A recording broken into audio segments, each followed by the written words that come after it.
Resin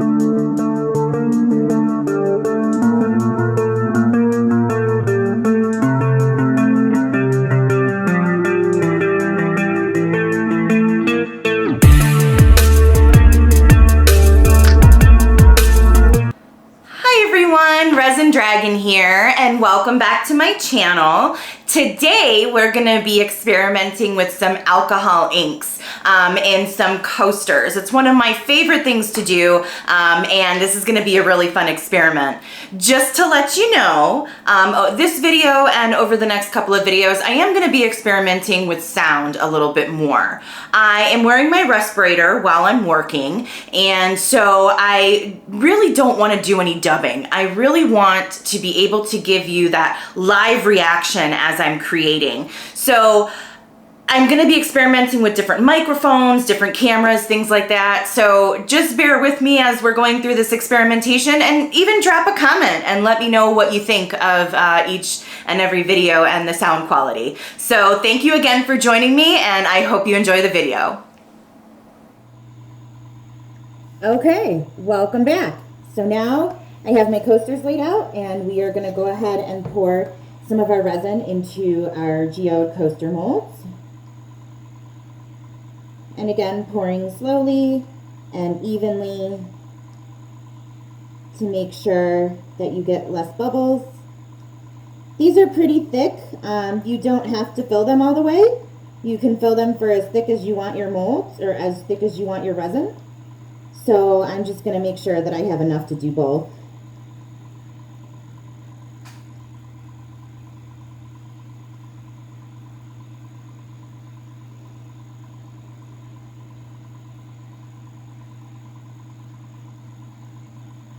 And again, make sure that you're leaving a lot of room for your inks, because they do take up space.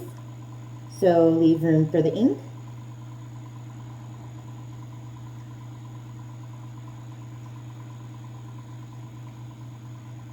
All right, looks like we've got a really good amount of resin here, which is awesome.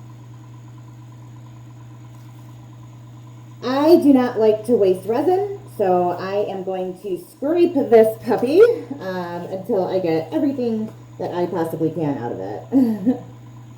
Resin, as you know, can be pretty expensive depending on what kind of resin you use, but it can definitely be pretty expensive. So don't ever waste your resin. That's some good advice I can give you. You don't need to pour it, and don't ever pour it down the drain, but you don't have to pour it out. You don't have to wait for it to dry and then pick it out. Just get something like a spatula that will help you get all of your resin out of your containers. There are some ways that you can use scrap resin as well. If you do happen to leave it in your cup and it dries and you want to peel it out, we'll do that in a future video as well, because I'd really like to experiment with that and check out what it looks like. So sorry if you can't see this very well, that I'm scraping. Okay. I think we've got pretty much all we're going to get out of this puppy. Okay, so I talked earlier about torching. So what is it? You're actually trying to pop bubbles that come from your resin. And oh no, look, we have a little something in our resin. Hold on. Let me get a toothpick out.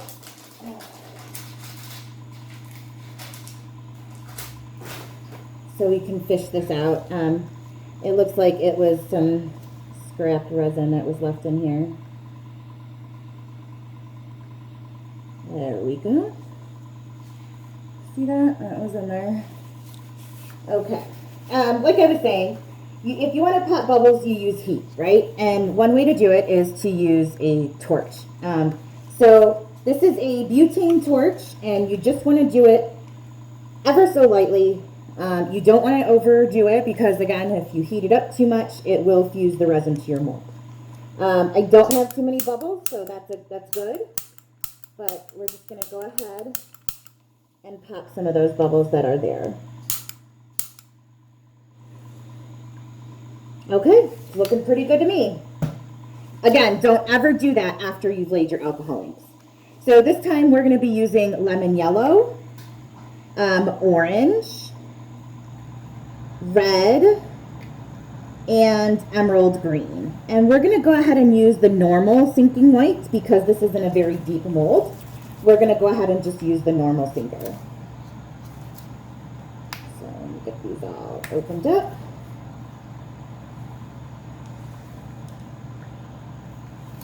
Keep your caps organized so that you don't mix your colors up. I should have done this before I started the video, but what are you gonna do? Maybe hubby can get it out post-editing. All right, so let's pick a color and get started. I'm gonna go with the lemon yellow. We're just gonna drop it around very randomly here. I hope you can see that okay. And it's spreading out a lot. Like my other piece that we did together did not spread this much, but that's okay because it's good to get a good mixture of colors. Now we're gonna go in with the orange.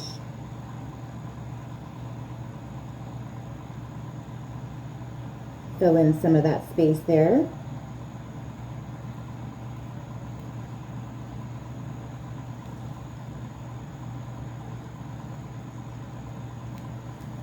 Okay.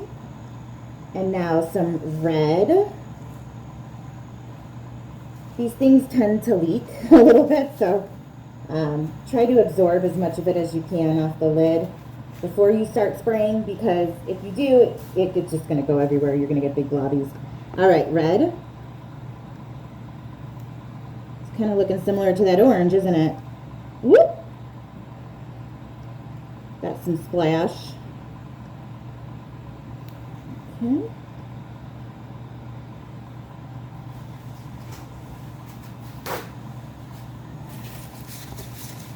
And then some emerald green.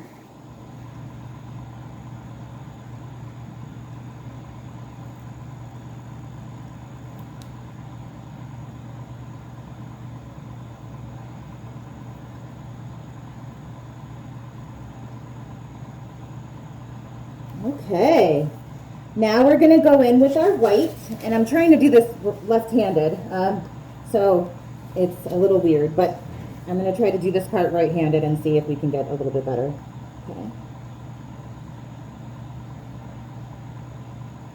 And you're just going to drop the white anywhere that you've dropped color, because the hope is that it's going to create a really cool feathering effect or a mushroom effect with your inks.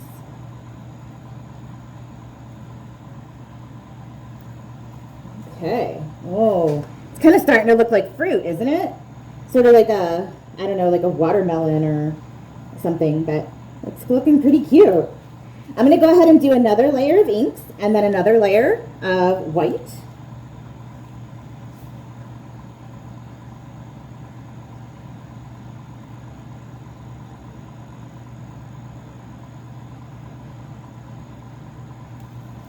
So there's the yellow.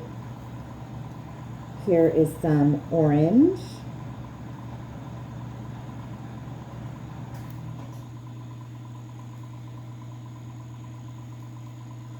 Oh, oops, I didn't do this one over here. I like to do them at the same time, that way I don't lose track. And look, I already lost track. So we're gonna throw some yellow in over here.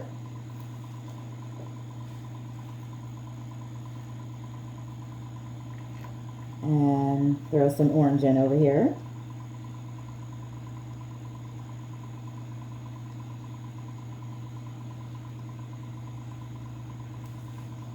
Okay, now we're going to go in with our big old leaky red here that doesn't want to cooperate.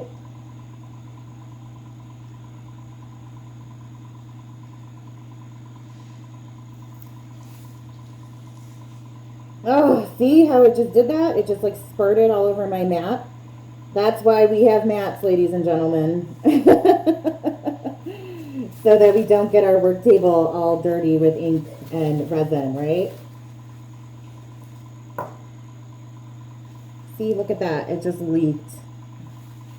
Okay, and now we're going to go in with this emerald green.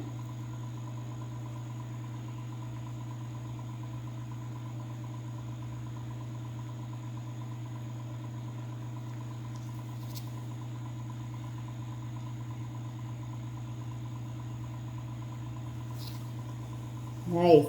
All right. And then some more sinker white.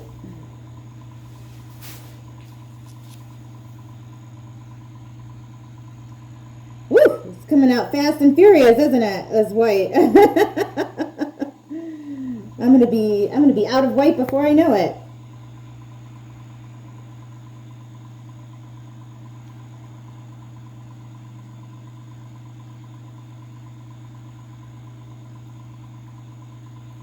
And there are different types of alcohol inks. There are metallic, there are transparent, there are opaque. So there are many different kinds of alcohol inks. These particular ones are transparent. So these are the first ones that I have ever tried. And so far they work really well. Just that spurting issue every now and then. But that's the ones that I've used so far are the transparents. I do have hopes of doing more when I decide to buy more supplies.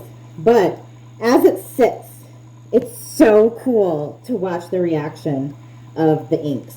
You could see the swirling starting to happen, right? This really cool, like mushroomy effect is starting to come to the surface. So it's really neat, the reaction that you get, and I can't wait to see what this looks like in demolding in a couple of days. Now, the reason why I say a couple of days is because I use a resin that takes 3 days to cure. It is Super Clear 2.0 liquid glass. It gives a 2 to 4 inch thick pour. So I never have to worry about how thick my project is. I can always just pour as thick as I want and not have to worry about it. Well, up to 4 inches, and not have to worry about it getting overheated. So that's why I say a couple of days, because just the type of resin that I use. So it's a preference. We'll do a whole episode on resin later and how to choose. But I really hope that you've enjoyed this little experiment with me with alcohol inks. Welcome back, everyone. So these are the coasters that we poured with alcohol ink, and it is now 3 days later, so we can go ahead and unmold these. But I thought I would get a little closer so you guys can see how it all spread out and how cool it's looking from the back. And then we will go ahead and unmold them. I did make two, so here's the other one. Really awesome. All right, here we go. We're gonna loosen up the ends first, and then we'll just pull it out.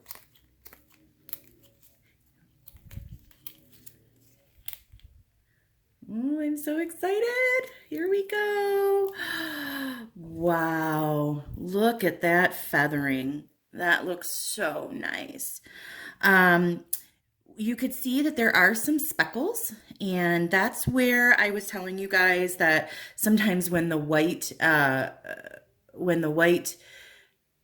spurts out, it may cause some little spots. But I still think it looks gorgeous. All of this feathering that's going on here just looks amazing. So I really hope the camera's picking that up, but it looks really pretty. So really, with alcohol inks, you could pretty much choose the side that you want, because both sides are very unique and beautiful. I think I'm gonna choose this side. I really think that all the work that went into getting that feathering, I think it came out amazing. So I think I'm gonna go ahead and use that side. All right, time for the next one. I know my husband said that this side looks gorgeous, so we shall see if the other side looks just as awesome. And I'm looking at these for the first time. As you can see, it's coming out. Oh, I'm so excited. What do you guys think it's gonna look like? Are we gonna have more of that awesome feathering? Oh, wow. Yes, we do. We have some more of that really awesome feathering going on. You could see the greens and the yellows and oranges and reds.